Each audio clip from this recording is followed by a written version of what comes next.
Thank you. Howdy. All right, good afternoon. Still afternoon? Evening?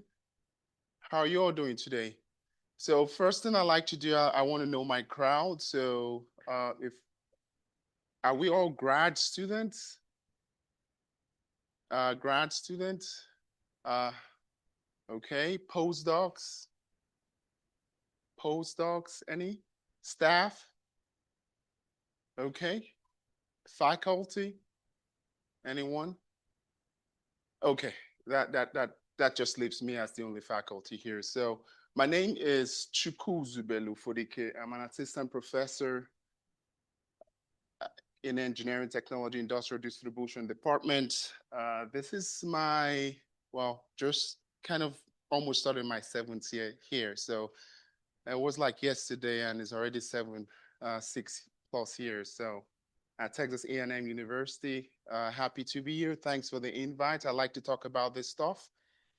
And some of my appointment includes a courtesy appointment in mechanical engineering as well as our School of Engineering Medicine.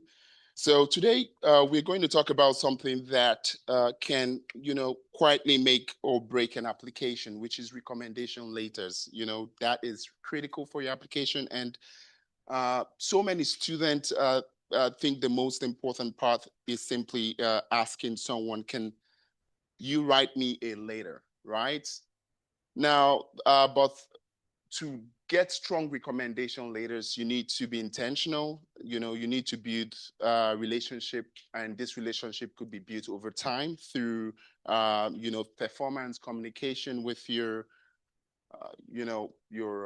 instructor, or just being strategic, right? So by the end of this session, my goal here is for you to understand how to position yourselves, that when you uh, need, or when someone writes about you, they are not just saying this student is good. However, they are saying that this student is ready, this student is capable, this student is worthy of investing in.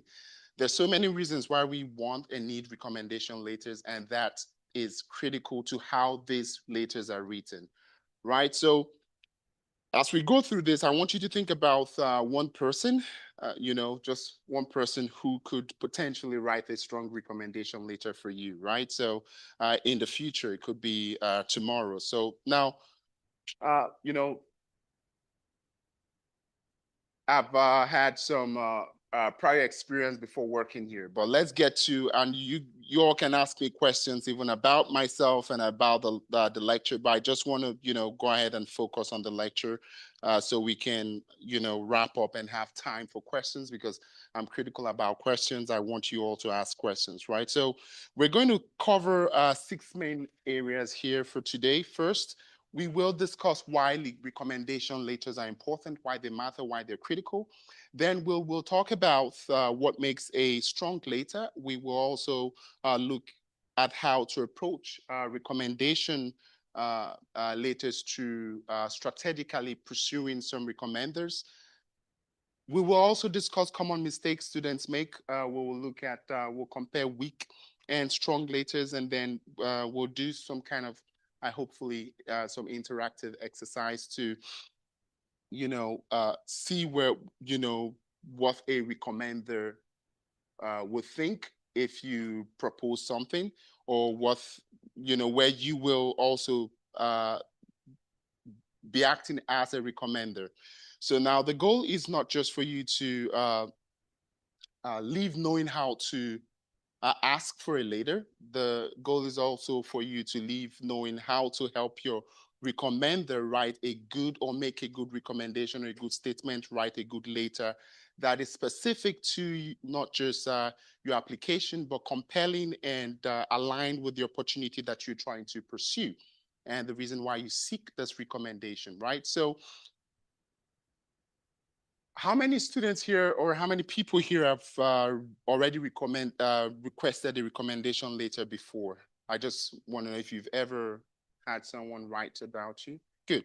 So yeah, it's so recommendation letters are very critical. They matter. They because they are going to provide what we call third-party validation, and that's why the recommendation letter cannot come from, just maybe immediate family or someone who can just speak about you without being, you know, almost objective. So, in an application, you can say things like, I am hardworking.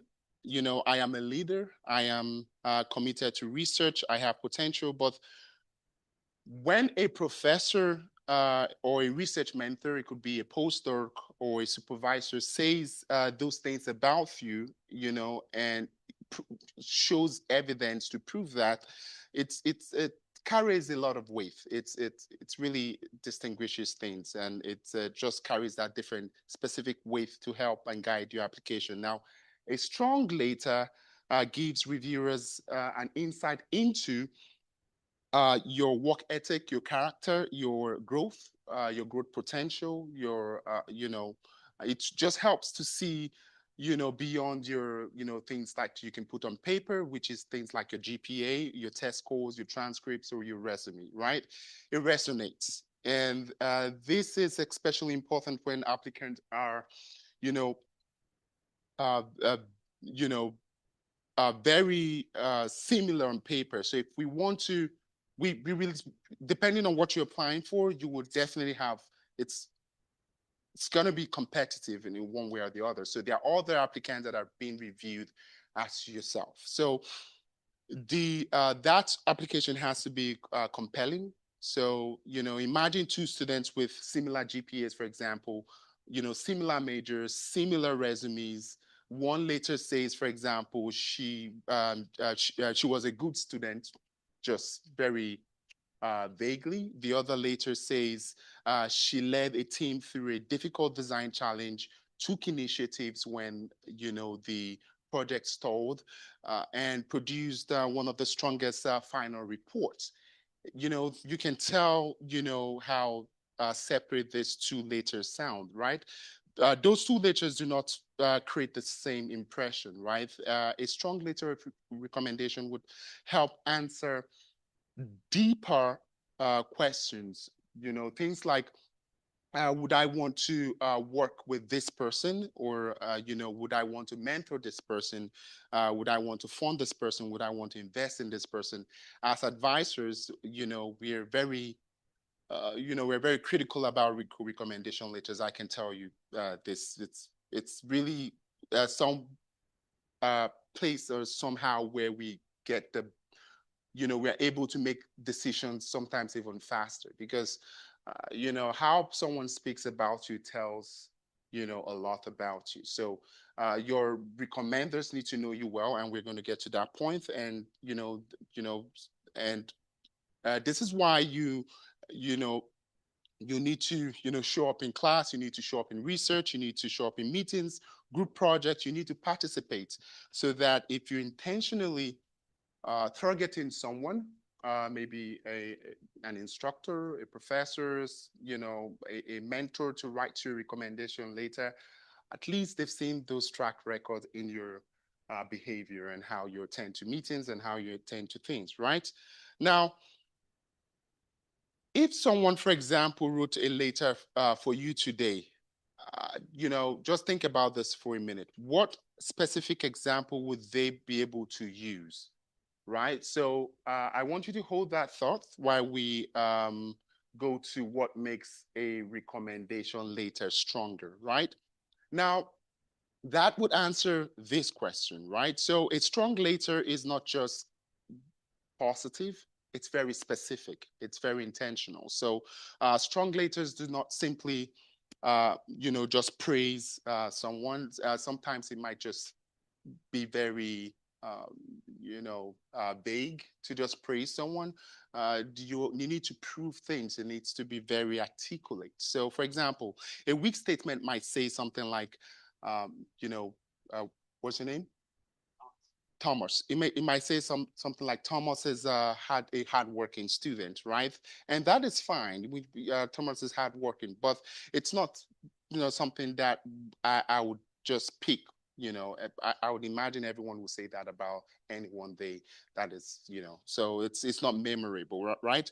A strong later would say something like, Thomas consistently arrived at meetings, prepared the lab, identified errors, and when we're doing like things like team testing procedures, and help redesign the workflow so that the group could complete the project on time. Something like that would be very intentional, right? That is would be more stronger than just saying Thomas is hardworking, because it comes with evidence, right?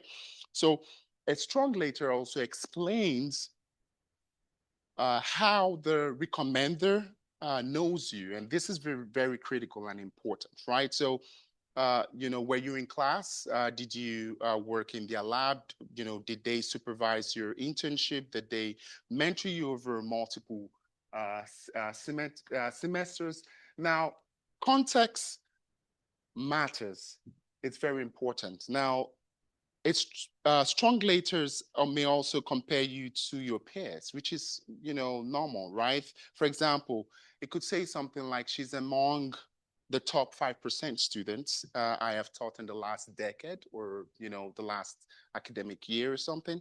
That kind of comparison helps reviewers understand the level of confidence behind the recommendation. So it's very specific, right? So finally, a strong later is tailored, right? So if you're applying for, let's say, research fellowship, for example, the letter should, speak to research, right? It should be very specific, right? If you're applying for, let's say, a leadership program, the letter should speak to leadership. It should speak to initiative. It should speak to things like impact, right? Because what that's what the reviewers are trying to see.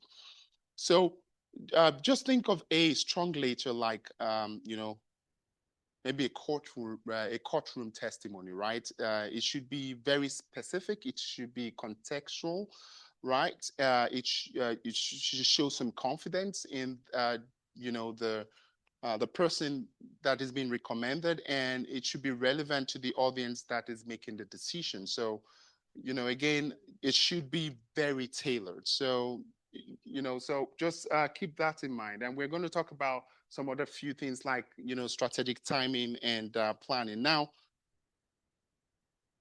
what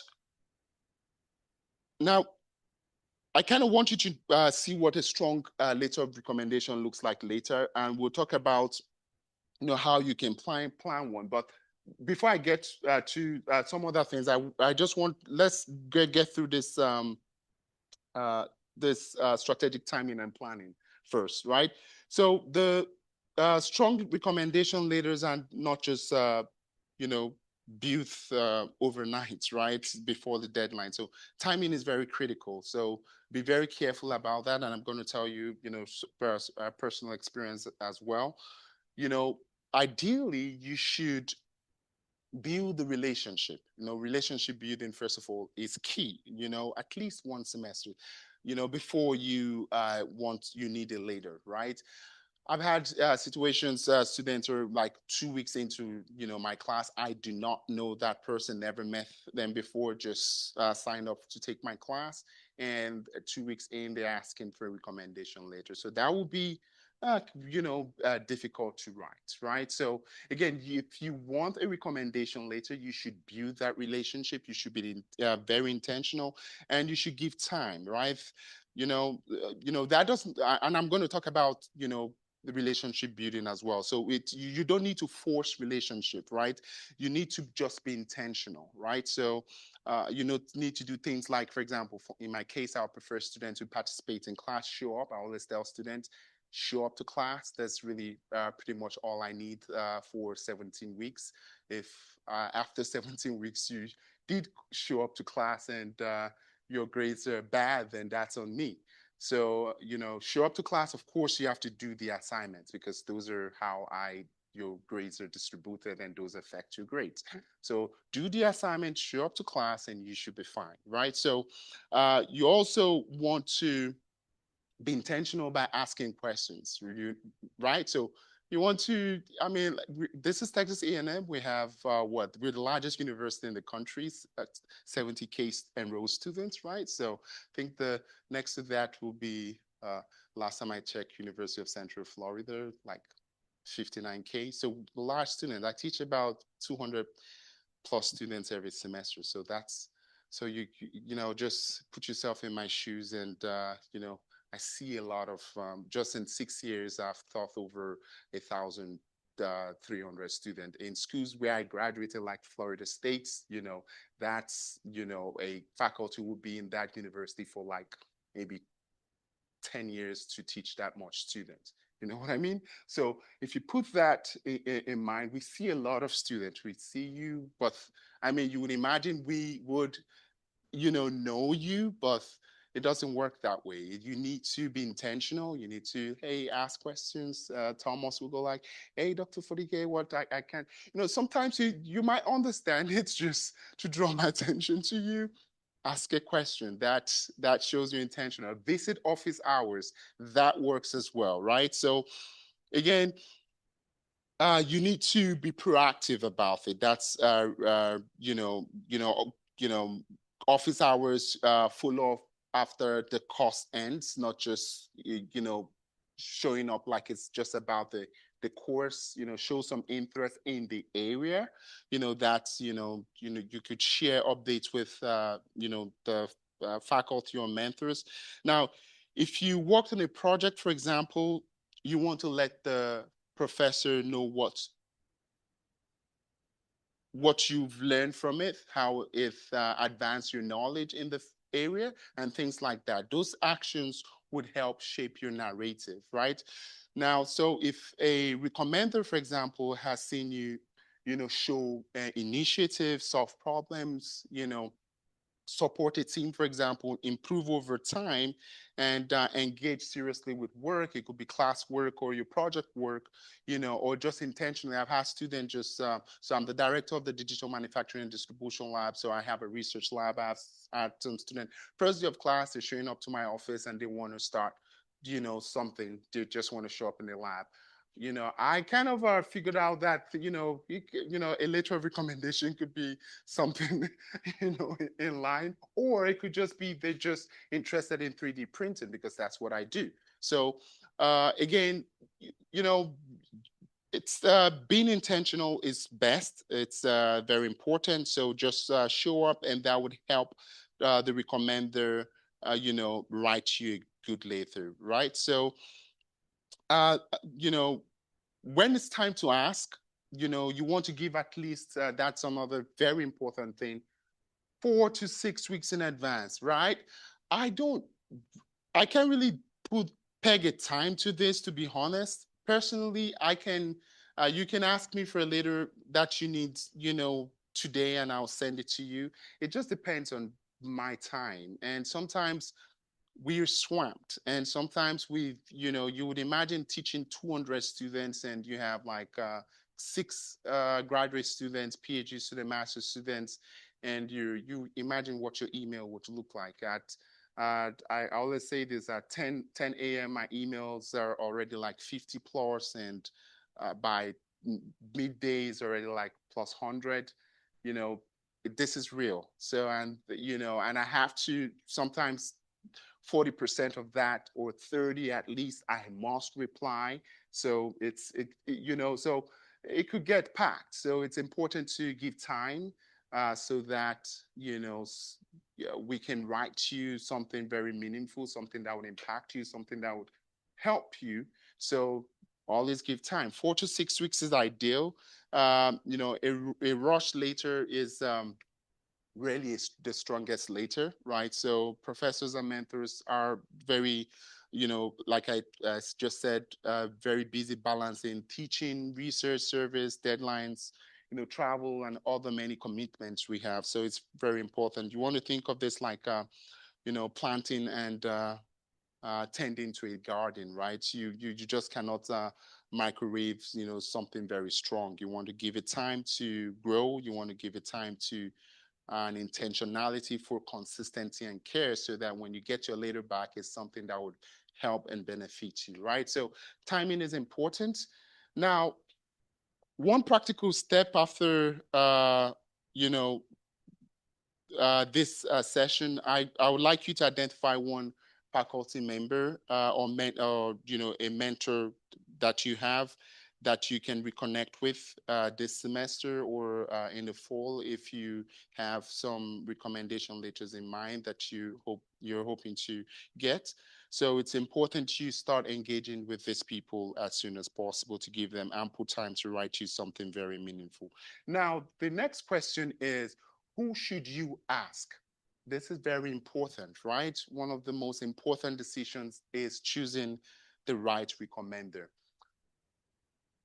I can say this personally. I'm very intentional. I need recommendation letters myself, so don't think I don't. So I apply for funding. That's how we get funds to cater for our grad students. So, and sometimes it could be a later support for the proposal, or it could be a very just straightforward recommendation later for a fellowship or something, right? So, I personally, I would prefer someone who would write the best things about me, and I believe you would want to choose the same, right? So, and but the thing is, many students assume that they should ask the most famous person or the person with the biggest title in the room. It really doesn't work that way, right?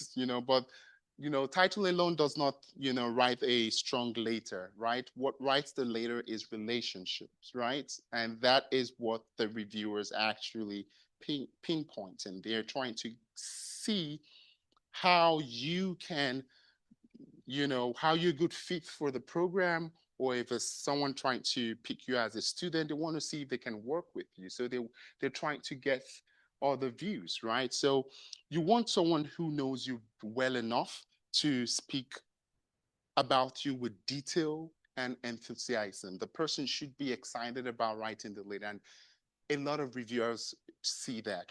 I do see that when I read recommendation letters, right? So academic faculty, for example, are often very good recommenders, right? So especially if they taught you on in, let's say, an upper level course, it could be a writing intensive class or a technical class or both, or a project-based course, or both. The course I teach, the mechanical power transmission, is a writing intensive class, project-based class, and also it's a technical class. So if you are taking that kind of course, getting a recommendation later from me would be very good, right? So, uh, uh, you know, you, research supervisors are also, excellent recommenders because they can speak to your independence, your research skills, your curiosity, your persistence, your and sometimes your failures, right? And your contributions to a larger project. And sometimes when these recommenders even write about some of your failures and how you've improved over time, sometimes that is what we want to see. And that could tell a lot about you as a person.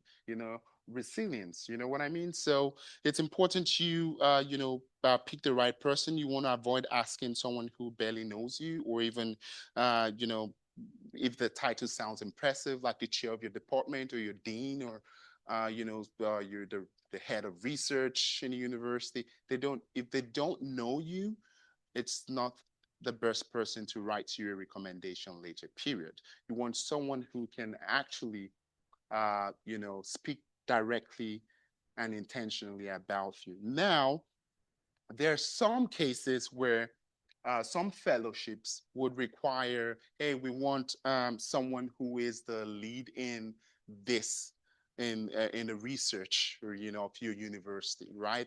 Those type of letters are different, and the reviewers already know that these letters are quote unquote support letters. They're not recommendation letters. So they would read differently, and they will sound differently because the intention is to support your application, not to speak about your capacity or what your, what you can, your performance, right? So uh, again, the key question is this: can this person tell my story? Can this person tell the story in detail, with a lot of excitement, with a lot of, you can read that, that excitement, enthusiasm that you can read when the reviewers are reviewing the packets.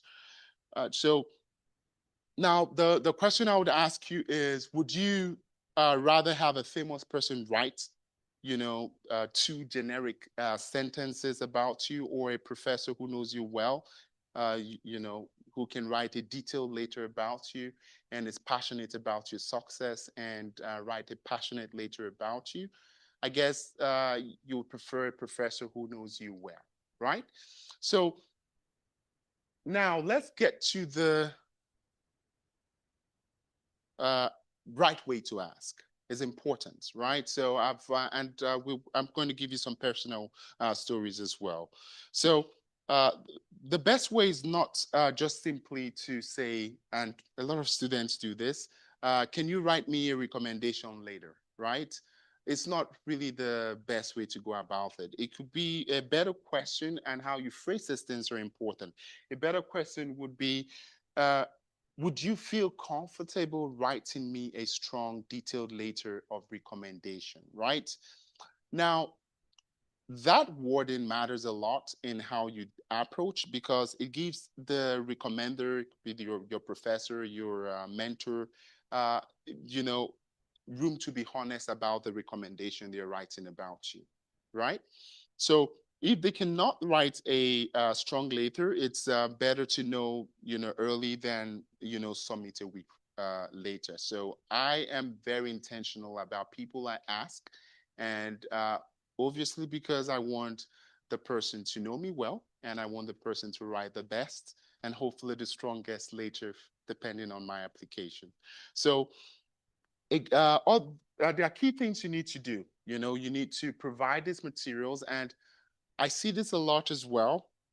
Even when you ask the question, would you feel comfortable writing me a strong, detailed letter of recommendation? I still see students, don't provide, all the needed materials. Your resume is critical because, you could have taken my class, but that's about the much I know about you, right? Now, your resume would give me more information about you that is important. Uh, you also want to have your a draft personal statement. You also want to have your transcript. This is optional, but it's helpful, right? Details about your things like the program fellowship, the deadline. This is critical. The deadline and the submission instructions is very important. For example, now, instead of, let's say, sending an email that says, "Hi, Professor, can you write me a letter?" You might want to write something like, "Dear Professor, I hope you're doing well. I'm applying for XYZ program." You have to put the program name, preferably when you put the program name. I don't know if you do this. I do this a lot with my email. I just I'll, uh, I link it. So I make sure I drop a link, and a clickable link. It's important. So if I want to, check out that program, probably I never heard of it. It's not, something I'm familiar with. I can check it. I can use the link, and you can say, I hope you're doing well. I'm applying for the program, and you want to put a program name which supports student interested in. You can give a brief description of that, and then you can say, and you can say things like, because I enjoyed your course, for example, MME 31 was a great course, and and grew from your course, especially through the final project that I did. You could put the topic, and you could say, I want to ask whether you could feel comfortable writing me very strong letter of recommendation for this program, right? So I have attached my resume, draft statement, program description, and deadline information, right? This is a very intentional email that you can send to your professor, and that would make it easier for them to determine if or not they will decline or approve your request. What I usually do when I want to approve the request, I'll tell the student I will do this. However, my next 2 weeks is packed. Please email me every week. Email me every Wednesday or email me every week. Follow up with me. I trust me. I see your emails, but I might have your email right now, and it could be the 10th email in 3 minutes, right? So, and I'm just attending to things as they come. So, and sometimes I've had students, you know what? If this is really urgent, show up to my office. Just wait. We'll get it done. Come when you're done with classes for the day, and I'll make sure I write that later. And in XYZ day, I'll give you a day time, and you come. So a lot of professors will choose different means, but they will get you the later if they want to support that application, right? Now, any questions so far? I think I've been. This is my water, right? I believe so. Yeah. Yes. Does this mic work? Okay. All right. Thank you. Yes.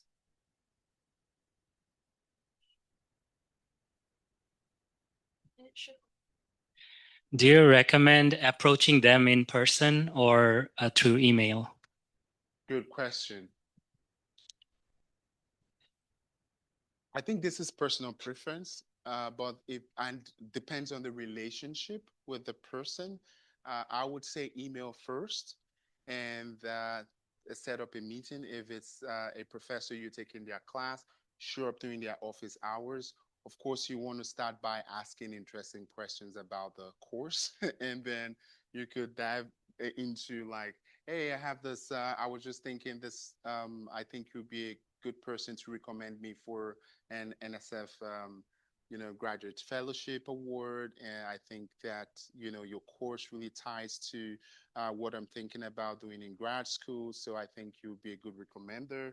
So in person, that email links to in person. So I personally prefer email first, and so you don't just show up in my office, especially when it's not my office hours, right? So good question. Any other questions?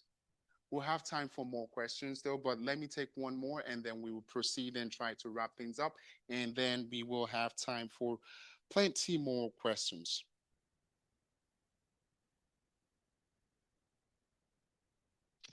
Thank you. Hi, my name is Ikwan. Thank you so much for your time. So now we already learned about what is the good criteria to build a good recommendation later.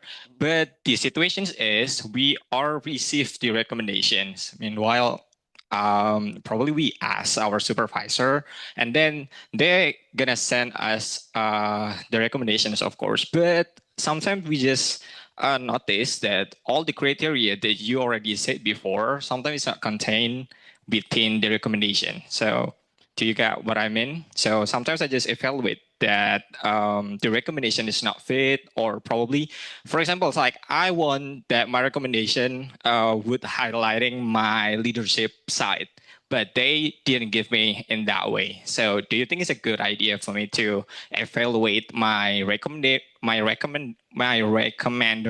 and criticize what they already wrote to me? Thank you. Yes, good question. Now, I have answers to this as we go on the slide. We'll soon conclude now. This ties to, you know, one, relationship. Two, what you provided.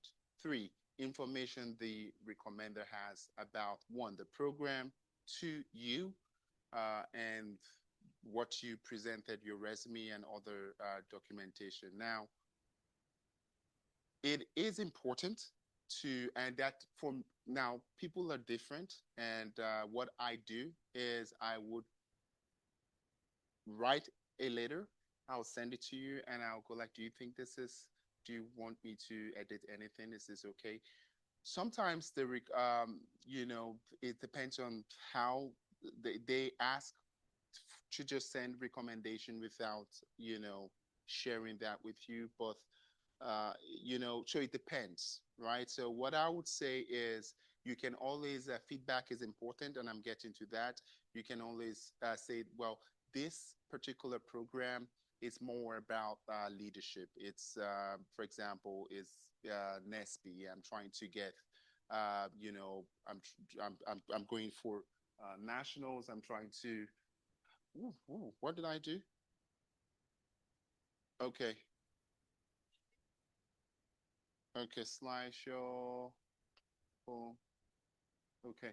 Yeah. So it depends on the program, right? So, and you could definitely ask the recommender to change some things. Now, that is if it's not already submitted, right? So it's I always work with my students or whoever is requesting that, so that the later will be one tailored, specific, and because I don't want to, personally, I don't like to waste my time, so I don't want to, write a recommendation later for you that's not going to help you. I would prefer to decline than waste my time and write something that is not specific and something that doesn't show the best part that the program needs. Okay. All right. So let's move on and we'll come back to some more questions, right? So, what recommenders appreciate? Now, recommenders do appreciate clarity. You need to be clear. They need to know what the opportunity is all about. That's what I'm saying. Why you're applying, what you hope to gain from this, and how the later fits your overall application. And this would help them tailor it to your specific case, right? Do not just assume that recommender knows about this program, right? You want to give them a short summary, and most times, like I mentioned, clickable links to that program, which I prefer that. Just give me the full scope, give me the full information, and I'll work from that, right? Again, for example, you could say the fellowship supports undergraduate students preparing for research and careers in STEM, or you could say that the internship, if you that's what you're trying to get, the internship focuses on leadership. It could be an internship that is focused on public service or community impact, right?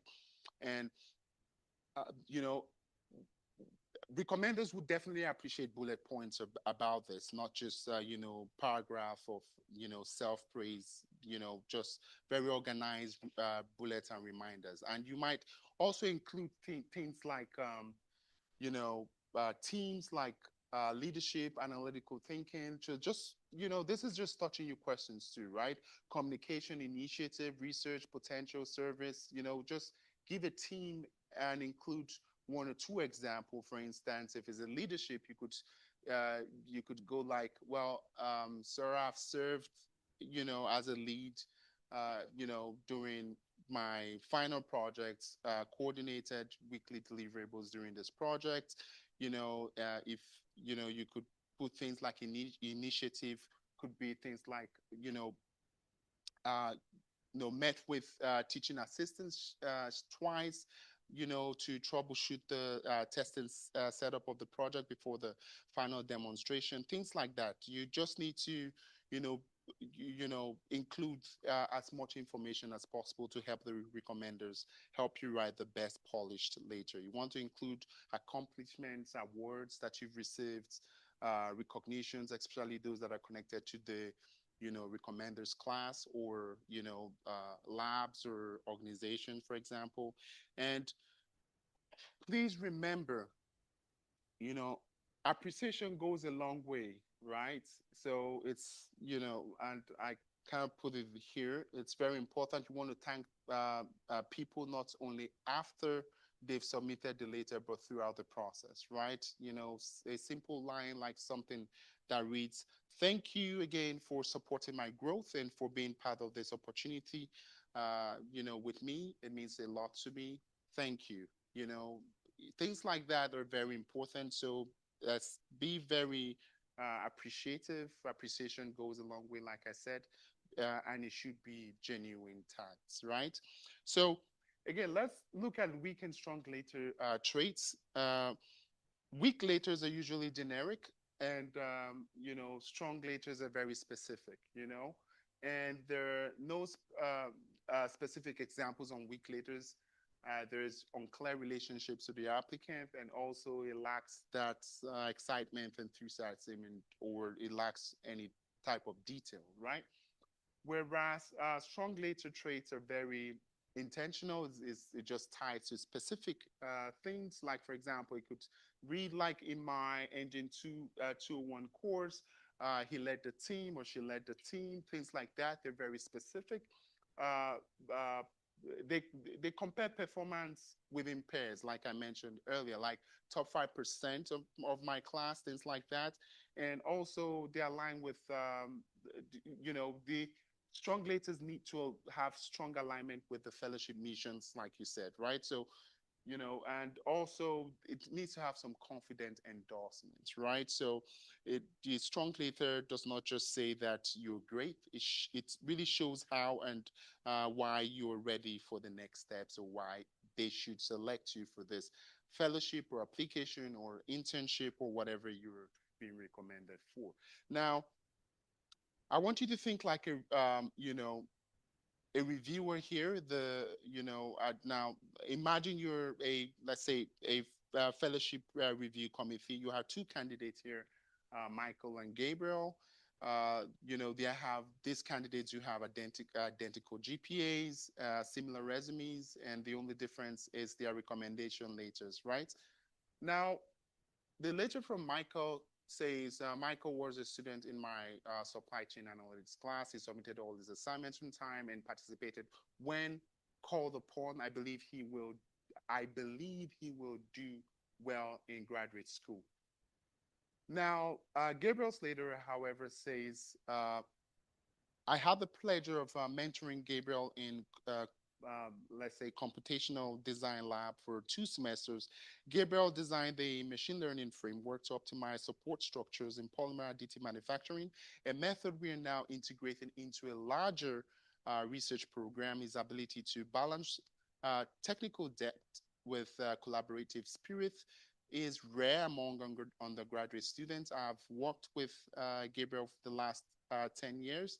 Now, you could tell that this letter is very specific. There's a lot of impact to it, clear mentorship, that's mentor-student relationship. It really, includes comparison, and it makes Gabriel memorable, right? So if you are the reviewer, Gabriel would feel more like a stronger Beth because the letter helps you see the potential, correct? So now, if you were the review committee, would you invite, Michael, or rather, who would you invite for interview? Uh, you know, let's say Thomas, who would you prefer to invite for an interview? Gabriel, right? Because it's obviously more intentional. There's more impact in the writing. It shows that there's clear relationship between mentor-student relationship. So the person who is writing the recommendation letter definitely knows Gabriel very well, right? So now I want you to think like if again um, a reviewer here. So again, we the goal was, if we had more time, we could look at both Michael and Gabriel's case to infer some and just go around and talk about this a bit. But let's skip and just go to what kind of you all want to hear. That is from my experience, so that you guys can have time to ask questions. Okay, so Now, this is my experience, right? And from my experience, faculty would look for several things when writing or reading recommendation letters because we do both, right? The first is initiative and leadership. And, things like the student take ownership, that they move forward without needing constant reminders. Now, the second is intellectual curiosity. That student ask thoughtful questions. That's what I was just talking about when I asked Thomas, right? Sometimes you just raise your hands. You could ask questions. Sometimes make sure you ask intentional, thoughtful questions during class. Things like that. Did they go beyond the minimum? Did they show interest in understanding and the whys of the course, and not just completing the assignments. Now, the third thing here is research potential and practical skills, right? Now, this may look different depending on the opportunity, right? In a research setting, for example, it may be things like literature review, experimental design, coding. It could be modeling, lab discipline, or persistent, just like the question you asked, right? However, in applied setting, it may be things like troubleshooting, teamwork, professionalism, or communication skills, right? So now the fourth is alignment with future goals, right? A strong letter would connect what you have done with what you're trying to do next, right? And the fifth is growth over time.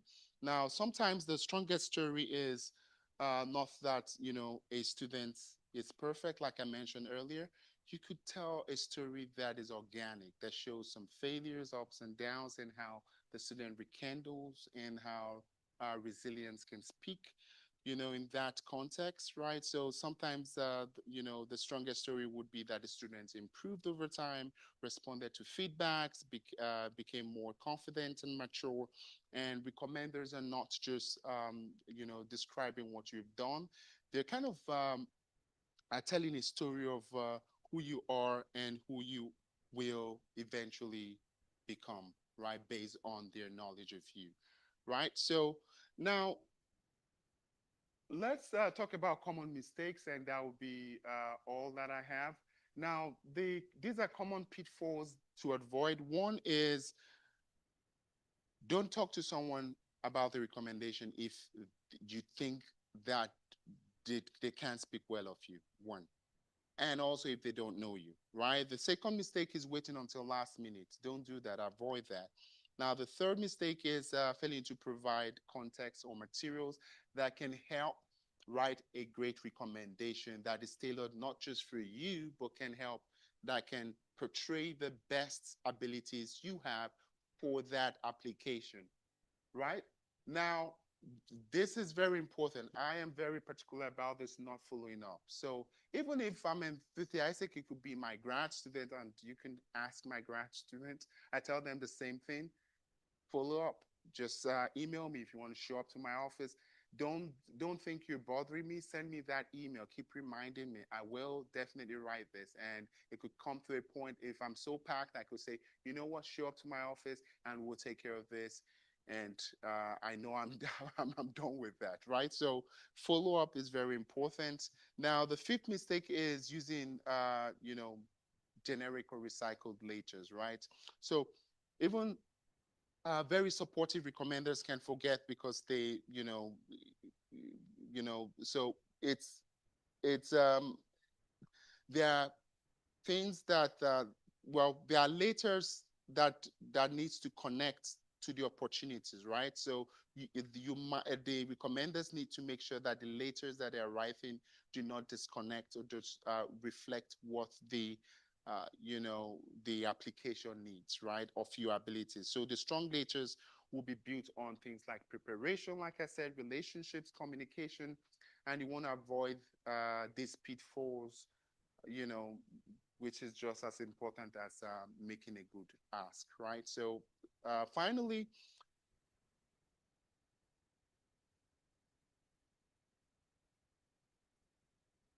you want to yeah, this is just my final personal recommendation. You want to build authentic relationship early, like I said. You want to cultivate connections. You want to organize proactively, like I mentioned. Send your resume, personal statement, draft, transcript, clear deadline. Let your recommenders know exactly, about this application, and also you want to give them ample time. You also want to follow up with a thank you. Always appreciate is important, and you want to reflect on feedback from each application cycle. That is my advice to you. Sometimes it's not always you submit something, you get it. So but feedback is important. That would help you recalibrate and know how to improve. So so again, letters of recommendations are less about prestige. They're more about precision, sincerity, and just strategic alignment and being intentional. So the best leaders are written by people who know you well, and people who can speak well of your potential, and people, and they're equipped with tools to actually tell your story, your pitfalls, how you what you have become, right? So it's telling a story, obviously a nice one that would help build a portfolio for you to gain that, or get that application accepted. So that's pretty much all I have for you. These are my some of my social media and connections, LinkedIn. So if you want to reach out, feel free. I will. I can take your questions after here, but you can take a photo. You can scan the code, and we'll be in touch. Any questions? Yes, sir.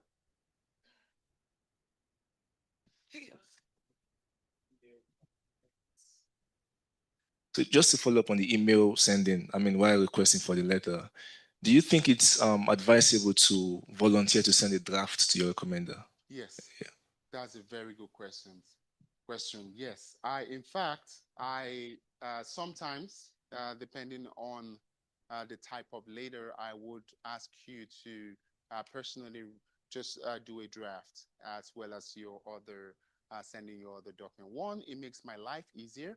Two, I have a starting point. I'm definitely not submitting that draft. It's going to come in my own words, but it's going to help me, like the question you asked earlier, is going to help me tailor your application without, especially if it's a program that I'm new to, it's going to help me write it even stronger. That's a good question. Any other question? You want to share your cookie? I have a question. Just kidding. After. Yeah. I have a question. Yes. Is it ever a bad idea to have just regular recommendations laying around for you to use? Like ask someone to write you kind of like a generic one that you may use as a reference for anything coming up? Okay, so it means like you're submitting an application or for a job or internship, and you have particular names that are always there as references or as reference. Yes and no. A personal recommendation. Uh, because it's, it depends on what you're applying to. So, and so if it's academic, if it's industry, they they read the type of references would make it will ring it will give a different signal. So, and sometimes, for example, in industry, I've had lots of phone calls. Trust me, a lot of students think they can just put a name and contact, and they wouldn't contact. They do call, and they might just your application might just be that one they will pick, and my phone rings and I answer, and you don't want me to go like, uh who did you say you're trying to, it just makes the person on the other end feel like, I don't even know you well, and and if you have such people to be on your application all the time, just make sure they are people that know you well. Could be definitely your advisor, your PhD advisor. Yeah, any of my graduate students, I know them very well, because grad school is 2 to 5 years, depending on master's or PhD route. So we spent, a long time together, right? So versus you taking 17 weeks of class. right? Yes. We do have a question over here. What if you ask, let's say, six people for letters of recommendation, and all three of them say yes, but you only need three? How would you narrow it down? Okay, good question. I expect that you're asking more than, as a proactive student, you're asking more than, if you need one letter of recommendation, you're asking three people for that later. I don't personally, like just said, I need, in fact, I'm thinking right now because I need a letter of recommendation by Friday. So, and to be honest, I've not contacted anyone yet because I just knew about the fact that I have to attach a letter last night. So, again, so my point is, after I'm done talking here, I'm going to make a list of about 6 people that will give me that one later. Now, if I get three of them say yes, they already know I'm asking, they're not the only person I'm asking, but of course you have to be very strategic about how to decline their later so you don't have more than required, right? So you would just simply just say, I you know I already you know have a later that it's already done. So I thank you very much. I will contact you again if I still need this, but I would just request that you hold off for now, or you just hold off entirely because I already have the maximum number of letters that I need for this application. Something like that is really the best approach. Yeah, but I wouldn't ask one person if I need one later. Like I'm about to go to my office to contact send 6 emails for one later. Yes, because I need it by Friday. I have a question like opposite than the situation. So is that imply to ask for one person for like many submit of the letters, for example, over 10. So I face a situation when I apply the graduate school. So I can't tell them when I ask for the letter because I don't know. I have to contact the professor first, and in the end when I email like one of my recommenders said I need like 11 of the letters, and he kind of become like angry, said uh, no one asks so many letters for one like recommenders. So I don't know what should I do when I face some like similar situation when I know that I need to apply for many programs. Okay, good. So that's a very good question.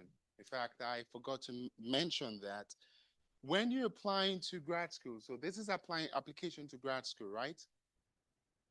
So you have to grad school application. If you go to my YouTube channel, for example, I have a whole I came in to the US as an international student, so I have a whole you know pipe, maybe 30 videos of teaching students how to you know write things like statement of purpose, ask for recommendation letters, and all that stuff, right? So every professor you approach that you need letters for grad school should already know that you're not going to be requesting for one later. I would imagine that they will be offended if they get multiple. I would be excited if I get multiple because I know you're being proactive. Because you should apply to at least 5 schools. I always say that 5 schools if you're going to grad school. Yeah, uh, I remember when my younger brother, who is a professor now, uh, at a different school, was applying to grad school. He told me he applied for 4 schools or 3 schools. I can't. I'm like, dude, you can't do this. Apply to more. And he's like, well, I recommended. Well, those same people would write you recommendation letters, just the same thing you're saying. So just ask them, tell them you're applying to 10 schools. You're applying to grad school. So it's an expectation that you apply to multiple schools. Now he ended up applying to probably 10 schools or so with, I believe, 6 offers, and we had to just pick the one that was offering the best school with the that was offering the largest what now stipend, right? So that's the consequence of applying to many. So I will be happy to see my undergrad students, apply to many grad schools, and I will be happy to use that to fill in as much applications as possible. Now, on the back end, what happens is most universities uses CAS, right?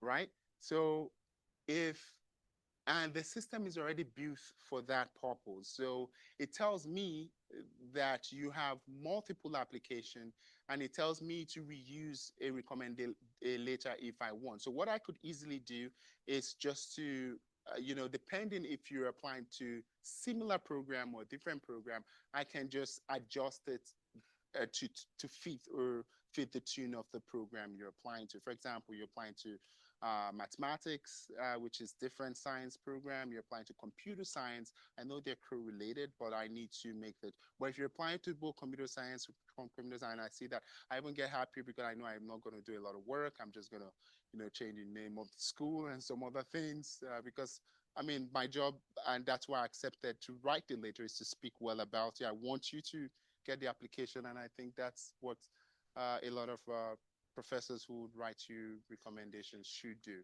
I mean, I'm speaking for myself.